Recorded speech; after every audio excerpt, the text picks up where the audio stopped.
दोस्तों, इस वीडियो में आपका हार्दिक स्वागत है। मैं हूं पत्रकार योगेंद्र योगी। दोस्तों, एक बहुत महत्वपूर्ण खबर यह है कि छात्र नेता रहे पूर्व में और कांग्रेस में रहे नरेश मीणा की जमानत हाई कोर्ट से हो गई है। आपको पता ही होगा कि टोंक जिले में देवली उनियारा विधानसभा सीट का जब उपचुनाव हुआ 8 महीने पहले, तो उसमें नरेश मीणा ने न केवल पोलिंग बूथ में अंदर वो घुस गए और उसके अलावा जब उनको रोकने का प्रयास किया गया तो उनकी बहस वहाँ पर जो तत्कालीन एसडीएम थे, जो वहाँ पर चुनाव की पूरी की व्यवस्था देख रहे थे, सुरक्षा व्यवस्था भी देख रहे थे, उनसे बहस हुई और बहस के दौरान नरेश मीणा ने उनको थप्पड़ मार दिया।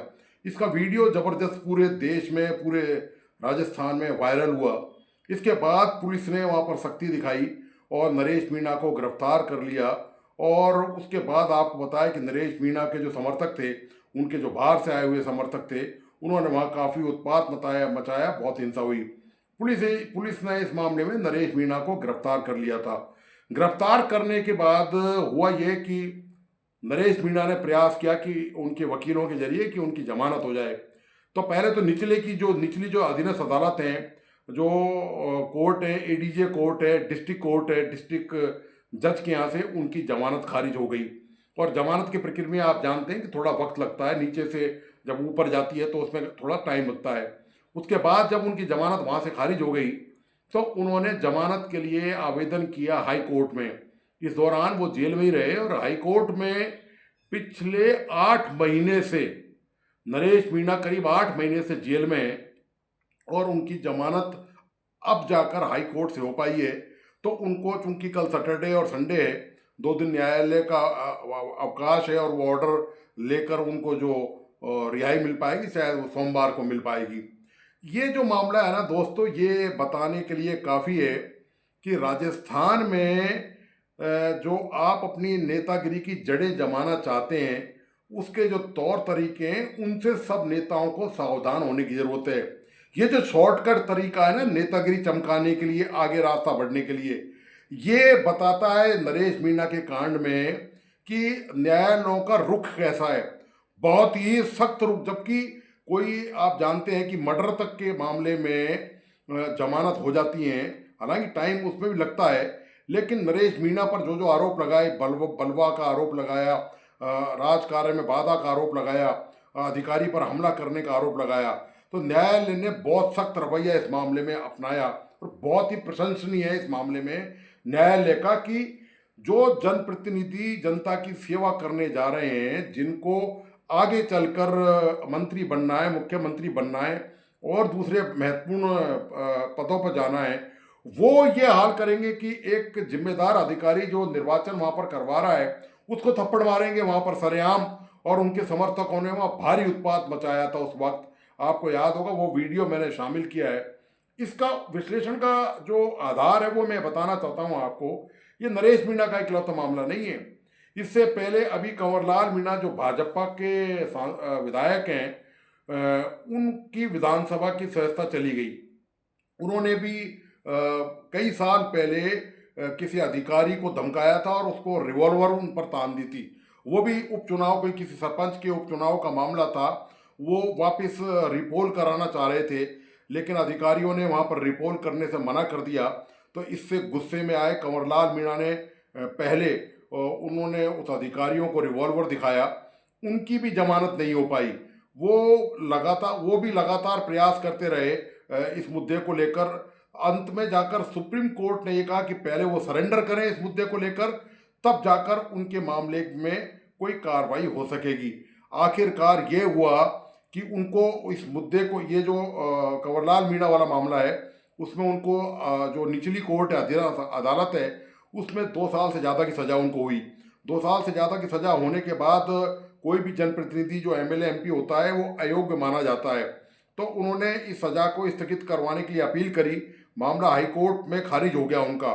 सुप्रीम कोर्ट में गया, सुप्रीम कोर्ट ने कह दिया साफ तौर पे कि पहले आप सरेंडर करिए। अंत में उनको सरेंडर करना पड़ा, उनकी विधानसभा की सदस्यता चली गई। भारतीय जनता पार्टी की सरकार राजस्थान में बहुत कोशिश की गई कि किसी तरह से ये रोका जा सके, लेकिन वो रुक नहीं सका। अब वो उन्होंने दूसरा रास्ता निकाला है, क्योंकि राज्यपाल के पास संविधान में अधिकार है कि वो अपराधियों को माफ़ी दे सकते हैं, तो कंवरलाल मीणा की वो एप्लीकेशन राज्यपाल के यहाँ लगाई गई है और सरकार कुछ ना कुछ अंदर खाने इसमें कुछ कर रही है। ये दूसरा उदाहरण है। तीसरा उदाहरण है निर्मल चौधरी का। छात्र संघ अध्यक्ष रह चुके राजस्थान विश्वविद्यालय के निर्मल चौधरी को एक मामले में पुलिस ने परीक्षा हॉल से गिरफ्तार कर लिया। उन पर आरोप था कई साल पहले सड़क पर रास्ता जाम करने का। तो दोस्तों, ये जो तीन उदाहरण हैं, ये बताने के लिए पर्याप्त हैं कि जो न्यायालयों का जो रुख है वो अब बर्दाश्त नहीं होगा। इस तरह की हरकतों को लेकर बहुत ही गंभीरता से अदालतों ने इन सब मामलों को लिया, चाहे वो कंवरलाल मीणा का मामला हो, चाहे नरेश मीणा का मामला हो या निर्मल चौधरी का मामला हो। और पुलिस ने भी सक्रियता दिखाई। दरअसल पुलिस को हौसला इसलिए मिला इस मुद्दे को लेकर कि अदालत ने जो रुख अपनाया इस मुद्दे को लेकर कि 8 महीने तक नरेश मीणा की जमानत नहीं हुई और पूरी वकीलों की फौज उनके साथ खड़ी हुई थी। तो ये दोस्तों, जो राजस्थान की जो तस्वीर है, यदि जनप्रतिनिधियों के हाथों में राजस्थान को इस तरह के जनप्रतिनिधियों के हाथों में राजस्थान को यदि सौंपा जाएगा तो आप समझ सकते हैं कि राजस्थान की कानून व्यवस्था का क्या होगा, आम आदमी का यहाँ पर क्या होगा। लोग अपने हकों की आवाज़ के लिए लड़ते हैं यहाँ पर, अपने अधिकारों के लिए, उनका क्या होगा आखिर यहाँ पर। तो ये जो तीन मामले हैं, आपको मैं एक बात और इसमें जोड़ दूँ, शामिल कर दूँ कि पिछले दिनों जब सरकार का हौसला हो गया है, जब सरकार ने देखा इन दोनों तीनों मामलों में कि तो उसे निश्चित तौर पर राजस्थान की जो सरकार है, भजन लाल सरकार, उसमें कहीं ना कहीं इस बात को लेकर मजबूती आई। तो सरकार ने एक स्टैंड और ले लिया। वो ले लिया हनुमान बेनीवाल जो सांसद हैं उनके खिलाफ। उनके खिलाफ क्या स्टैंड ले लिया?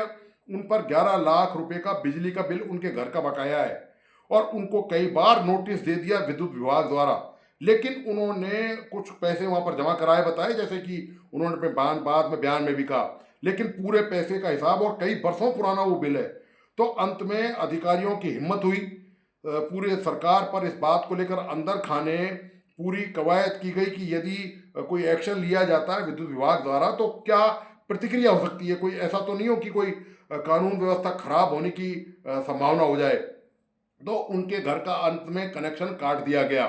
तो हुआ ये कि इस पर कोई प्रतिक्रिया इस तरह की नहीं आई सामने कि उनके समर्थकों ने कोई रैली निकाली हो, धरना किया हो, कोई प्रदर्शन किया हो, क्योंकि कहीं ना कहीं हनुमान बेनीवाल को भी ये जो नरेश मीणा वाला जो प्रकरण है ना दोस्तों, और ये जो कंवरलाल मीणा वाला प्रकरण है, इससे कहीं ना कहीं मैसेज हनुमान बेनीवाल को मिल गया कि यदि इस तरह की कार्रवाई में उनकी कोई जिम्मेदारी हुई और कानून व्यवस्था खराब उनके समर्थकों द्वारा की गई और उनका भी नाम कहीं ना कहीं पुलिस केस में आ गया, तो निश्चित तौर पर उनको भारी परेशानियों का सामना करना पड़ सकता है। ये एक जबरदस्त सबक है दोस्तों। इसके बाद सरकार ने एक स्टेप और उठाया कि वो जो सरकारी विधायकों के आवास में, उनके भाई के नाम शायद वो आवास है, वो रह रहे थे बरसों से और चुनाव हारने के बाद भी कई महीनों साल 1.5 साल से रह रहे थे, उसको नोटिस दे के खाली नोटिस दिया गया कि इसको खाली किया जाए जो उनके कब्जे में था। तो इस पर भी केवल बयानबाजी तक ही हनुमान बेनीवाल सीमित रहे। उनकी तरफ से कोई धरना प्रदर्शन इस मुद्दे को लेकर नहीं हुआ।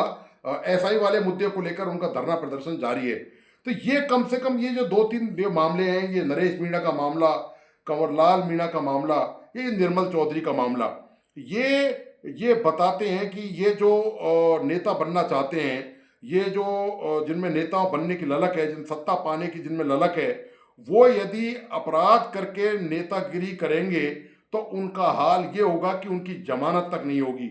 ये एक संदेश है पूरे राजस्थान के राजनीतिक दलों को, नेता बनने के लिए जो लाइन में खड़े हैं उन लोगों को, जातिवाद की जो पॉलिटिक्स करते हैं, जो धर्म के आधार पर या संप्रदाय या जाति के आधार पर आगे बढ़ना चाहते हैं, उनको भी ये संदेश है कि आप कुछ भी कीजिए, जाति के आधार पे वोट मांगिए, धर्म के आधार पे वोट मांगिए, लेकिन यदि आपने कानून व्यवस्था को चुनौती देते हुए कहीं भी कोई गड़बड़ करने की कोशिश करी तो ये हाल होगा कि जमानत को तरस जाएंगे। तो ये जो पूरा सबक है, ये राजस्थान के लिए दोस्तों बहुत ही मील का पत्थर साबित होगा।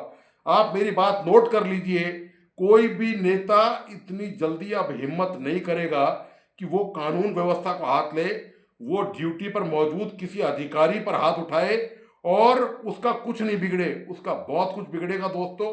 उसका पूरा कैरियर जो है वो 8 महीने जैसे ये सलाखों में रहे नरेश मीणा, वो इसी तरह की उनकी व्यवस्था भी, उसका भी अंजाम आखिर में वही होगा।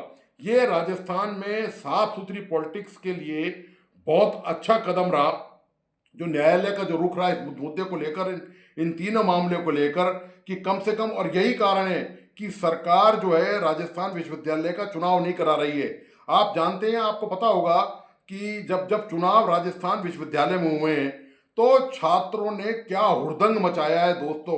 आपको पता होगा, कुछ पुराने साथियों को, पुराने लोगों को जो जयपुर के रहने वाले हैं, न केवल राजस्थान विश्वविद्यालय बल्कि जोधपुर विश्वविद्यालय और जो दूसरे विश्वविद्यालय हैं राजस्थान के, उनमें जब जब छात्र संघ के चुनाव हुए दोस्तों, ऐसी अराजकता मची है, ऐसी लूट खसोट वहां पर हुई है कि सरकारों ने ये तौबा कर ली इन चुनावों से कि यहाँ नेताओं की जो पौध वो क्या तैयार होगी।